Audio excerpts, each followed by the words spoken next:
I am Jacob Aldridge. This is Don't Waste a Good Recession. It is July of 2020, and now that the coronavirus recession is over, we need to relook at the fundamental economic indicators that we've been tracking for your small or medium-sized business.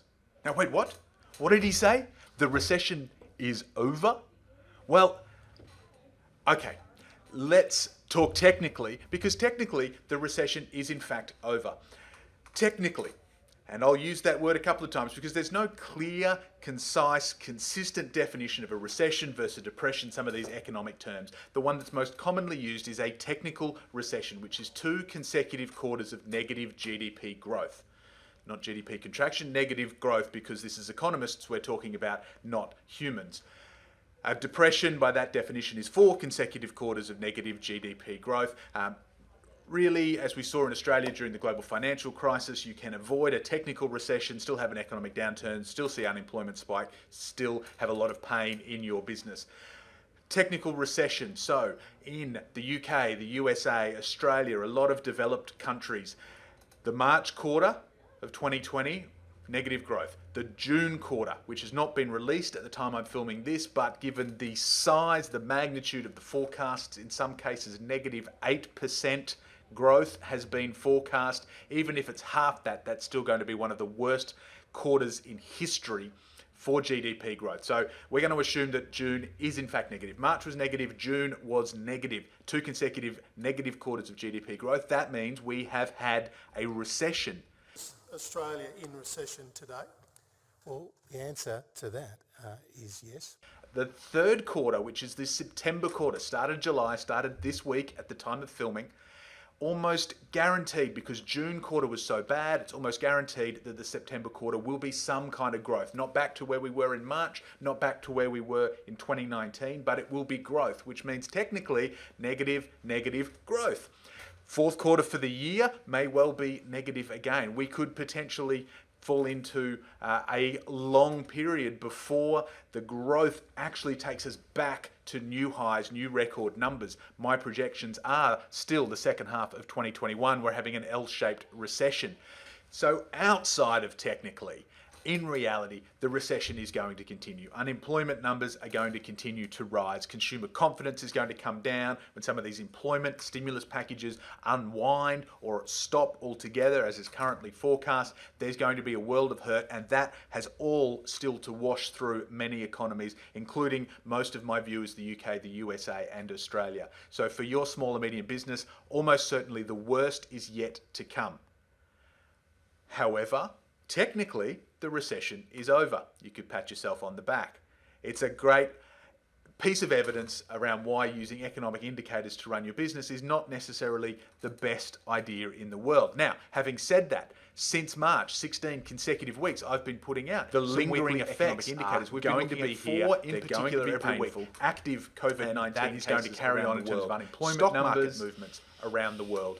Unemployment figures and GDP figures in those key economies. And then I put it on YouTube. We've been tracking those, technically it is, and so I sat down at the end of the June quarter, potentially the end of the technical recession, but really in the early days of what's to come. And I asked myself, what are some of the other economic indicators? Are those for actually delivering what I want in terms of helping you communicate, make better decisions in your small to medium business? And so I have spent much of the last few weeks diving deep into a range of other economic indicators, broken into lead indicators, current indicators, and lag indicators. Now, to give you an idea of the ones that I have researched, let's wind them up here and just have a little bit of a look.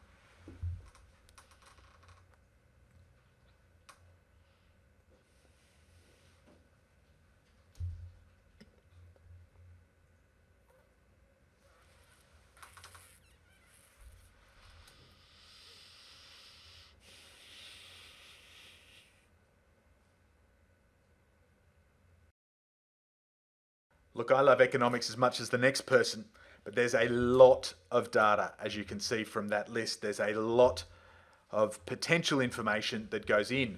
So how do you make sure that it is helpful and not a whole lot of noise? Well, let's break down those indicators a little bit further. Think of time, which is a very, very useful way to think about how you run your business. And indeed, this is a framework that I use for a lot of executive coaching, CEO coaching, for how you run your life. There's the past. The past is over. It's behind us. It's the coulda, woulda, shoulda kind of mindset. There's the future, which is yet to be created. Many of us look forward to it someday, one day, when that happens. And there is the present, this present moment.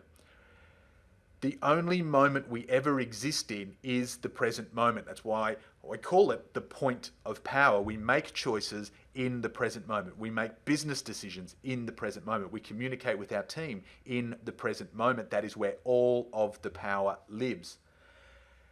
Now, being mindful of the past and looking to the future can help us, but only if we can bring them back into the present. So when we look at all of that economic data, there's those lead indicators which tell us what is going to happen in the future, give us some indication of what's going to happen in the future. The current indicators, which are what's happening right now, and the lag indicators, which tell us what has happened in the past. If I bring up all of that list that I just scrolled through, that's the full list.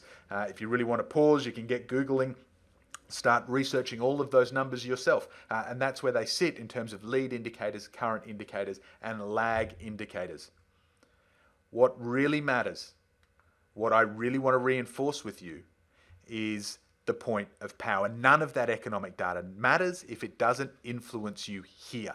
This is where decisions are made. Now is when communication is done. This present moment is where your life is created. So what is going to help you, the small to medium-sized business owner, CEO, business leader with 2 to 500 employees? Here's what I observed diving deep into all of those economic indicators. They are only going to help you in your present moment, your point of power, if they actually also give you 3 bits of information. Firstly, they have to be country specific. Yes, when America sneezes, the world catches a cold. Yes, when China sneezes, the world catches a cold. But data in your country is going to impact your business much more than data on the other side of the world. It's only going to be helpful if it's relevant to your industry. Hospitality businesses, tourism businesses haven't been able to make decisions for the last 6 months based on what's happening with oil production or what's happening with online sales. If the data is not relevant to your industry, it's going to have limited use. And really, it can only help you in this point of power, this moment of decision making, if it also gives you some idea of time frame. A lead indicator can tell you what's going to happen in the future, but if it can't tell you whether that's 1 month away, 6 months away, 18 months away, then it's going to have limited predictive value, limited influence on your business, your ability to make strategic decisions. So here's what I did. I took all of those economic indicators that we've been talking about that I had researched, and I compared them to the 4 businesses I've been working with most through the coronavirus recession. Again, for those who don't know, my work as a business advisor, international business coach, I work with about 8 businesses every year. So over the last 3 or 4 months, I've been working closely with 4 businesses, and the results, the response that they've had to the recession has varied from a negative 15%, a drop in revenue and decline for an international business, to others that are growing by 15, 20%. One business that has had 3 record months out of the last 4. So we've got that whole range of businesses going from the ones that have been hard hit to the ones who have been doing well regardless or perhaps because of. None of them have been directly impacted by lockdown. They're not hospitality, gymnasiums, those kind of things. And so I went, what are the economic data? What could have been used to actually influence those numbers? Now that we've got months of numbers, let's have a look at the overlap. You know what I found? Very, very limited actual correlation. If we have a look at all of those numbers, they really couldn't have helped those businesses to predict what was coming. In fact, the only 2 lead indicators that had a strong correlation across all 4 of those businesses in terms of either revenue or behavior, some of those kind of things, were the number of active coronavirus cases in their geography. So as that went up, businesses had a response. As that declined, businesses responded again. And the stock market, which I've been saying since the beginning, is often a lead indicator. Markets were down in March. Most of those businesses took a hit in April. In fact, all of them had a hit in April, a noticeable impact. Markets picked up April, May, June. all of those businesses have picked up again May, June, and heading into July. So it's only about a month of a lead indicator. During the global financial crisis, the Great Recession, the stock markets were about a 6-month lead indicator, so that has contracted, but it is definitely still there and meaningful. All of those other things, everything from commodity exports in Brazil to technology exports in South Korea and everything in between, had a negligible, very limited impact on the decision making and the actual outcomes for those 4 businesses. And those 2 numbers, coronavirus cases and stock markets, are the ones we've been reporting all along anyway. So why is that? Why all of that economic data really not strong enough to actually influence the decision making, the outcomes in your business? Well, the reality is that there's other data, other factors that are at play. Your business, every business, for example, moves through its own business life cycle. If you've got momentum, acceleration, if you're in the scale-up phase, even a deep recession like we might be facing here is barely going to dent the growth projections that you have if you're in the right industry. And similarly, even a mild economic downturn is going to dramatically impact a business that's already stuck in a brick wall or unable to get over that speed bump in the startup phase. So how your business is going to have much more of an impact on the future of how your business is going than all of this economic data and noise that exists out there. And that's what I found. The more I looked at the economic data and compared it to how businesses are going, the more I realized that the key numbers were the numbers in your business. The information that had signal wasn't just a whole lot of noise, was your business information. You don't need me, you don't need the evening news, you don't need data about, the PMI in China versus the PMI in the USA to make good business decisions. You just need better data about your business. So let's go back here. The past, the future, the present, the point of power. But let's delete the economic snapshot stuff against the lead, current, and lag indicators. And let's look at some of the lead, current, and lag indicators, not for the economy overall, not for the sort of things that are going to make the evening news or a YouTube video from the best looking recession advisor in the world, but are actually going to make a difference for your business. So if we go into lead indicators very, very quickly, for your business, do you have this data? Is your CFO working with you on this data? Are you analyzing this data? Do you know how many inquiries you've got coming in, number of sales opportunities, the pipeline value, the quick ratio comparing liquid assets, current assets versus current liabilities, cash on hand or cash at bank, whatever you might call it. Are you tracking how much cash you have? Do you know your current conversion rate? Do you know your current churn rate? And are you measuring some of these things against different business units, different departments, different products, different teams? If you know that one team member, a salesperson, is having a much higher conversion rate than somebody else, that's going to give you useful data. If you know that one product is selling like hotcakes and another product is selling like cold cakes, that's going to give you information, but only if you have that data. You can make decisions now based on the future when you have those lead indicators. What are some of the current indicators for your business? Again, pretty quickly, work in progress, your WIP, daily billings, revenue change as a percentage. Are you tracking how today or this week looks different? How's your gross profit margin looking? Again, is that changing? Debtors, your accounts receivable, debtor days, so amount and time.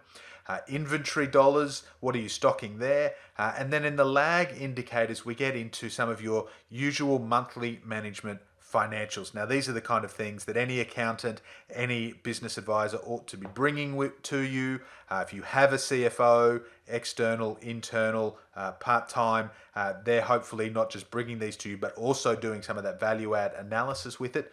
So your monthly indicators are often lag indicators. They're telling you what has already happened. This is now in the past. So your revenue last month, margin, gross profit margin, net profit margin, operating profit margin. The valuation of your business. Do you have a valuation formula for your business? What was your break-even point last month, last quarter? Has that changed? How's the cash flow looking? Your balance sheet, and of course changes, variances to your P&L, to your balance sheet, compared to previous months, previous years, or to budget. That can look like a lot of indicators for you as a business owner. I would challenge you, if you feel that that is a lot, to try just getting used to more than what you're currently looking at. Have a look at that list, pause the video if you need to. How many of those indicators are you currently getting in a timely manner? And if you look at some of the lead indicators, are you getting those in a timely manner, or are you getting them after the fact? Because it's no point knowing that sales opportunities were down last month. You want to know that sales opportunities are down now so that you can do something about it now in this point of power to make a difference for next month. That's what makes it a lead indicator. I know business owners who do this themselves, or they've got teams that do it. There are some incredible people that I recommend who can automate some of these dashboards so you can actually see a lot of this information in real time. One of my clients who is in that category of having had record month after record month, even during the coronavirus recession, they have a television in the middle of their office dedicated to their dashboard, and they've got some even micro indicators that are relevant just to them so that they can look at that and immediately see across all three of those time frames: the lead indicators, the current indicators, the lag indicators. The business owner has that data, and everybody who is in that business has access to that data to be able to make meaningful decisions in the point of power. The great thing about your indicators being in your business as opposed to being in the nightly news links back to this diagram, which we talked about in Don't Waste a Good Recession presentation 4. Back in the recession first started, we were in the respond phase of the recession. We were doing longer videos covering a range of different topics about things you needed to do in your business. We did one on fear and control, episode 4. It's up on YouTube. We talked about these 3 circles. The circle of control, the things that you can 100% control. Circle of influence, which are the things that you can influence, you can't fully control, but you can influence. And the circle of concern, which are the things that are outside of your influence, but which may concern you or impact your decision making. Your economic snapshot, the indicators in your business, live entirely within your circle of control or your circle of influence. The wider economic snapshot, PMI, Brazilian commodity exports, all of those things, live in the circle of concern. You can't influence those economic fundamentals. However, they can, if you let them, influence your emotions, your communication, your decision making. You can't change the outcomes, but they can change you. What you need to do in your business, especially during a recession, is to bring everything you can within the circle of control or the circle of influence, and not let the circle of concern impact your emotions, your business in a negative way. And that points again to having the economic indicators, the economic fundamentals for your business, not the ones that are outside of your control and just get caught up in all of the news. So where does that leave me? I'm still going to be producing an economic snapshot video for Don't Waste a Good Recession. It's just going to be monthly, not weekly. In that way, even though I'll still be tracking the data weekly, we'll be able to talk a little bit more about signal, get caught up a little bit less in the noise, and most importantly, create more time in my world and my business to dive a little bit deeper on some of the things that I've been neglecting while focusing on the economic fundamentals. So your communication, your feelings, how that's influencing you as a leader, and the decision making you need to be making in your business moving forward. Now, absolutely, if there are some major things that change, we will be discussing them. And I will still be sending out by email to the Don't Waste a Good Recession subscribers from jacobaldridge.com, and for those of you who are subscribed on YouTube or to the podcasts on your favorite podcasting platform, you'll still be getting weekly updates from me. Sometimes they'll have more of an economic bent. Sometimes they will dive deeper into some of those more meaningful conversations to add value across the whole of your business and your organization. And absolutely, as you dive into those indicators for your business, if you need more of a conversation, need more support around them, that is my business. Helping you with those is something that I would love the opportunity to do wherever you are in the world. And of course, I do have a team of experts to help dive deep into financial analysis or into the meaning of any of those metrics that might be coming up. So do feel good at any time reaching out to have a conversation with me or to get an introduction to any of my network around the world about how those indicators and your business are faring through the coronavirus recession. For those who have been sending great comments about the economic snapshot, I'm sure you are going to be excited to know that we are continuing it, even though technically the recession is over. For some of the rest of you who are maybe getting sick of me talking about what the stock markets are doing and want me to get back to some of the things that are actually going to help you, stay tuned, make sure you subscribe. I will see you in your inbox or on YouTube next week.